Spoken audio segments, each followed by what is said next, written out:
back in and down. Working that same leg. Knee up, up to the side, back in and down. But once again, if I face the camera, we don't want to hitch the hip. So see, I'm sitting on one hip. We don't want one hip higher than the other. We want hips to stay level. That's why it's nice to use something to balance onto, so you can focus on those hips staying level. Make that your last one on that side, and then switch to the other side. Inhale, lift. We've got a slight bend in that supporting leg, and down. Ooh, I don't know if you heard that my hip cracked.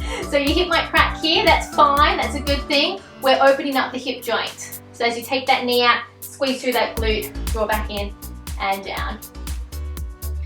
My hip absolutely loved that. Feels good after that big crack. Good, try one more.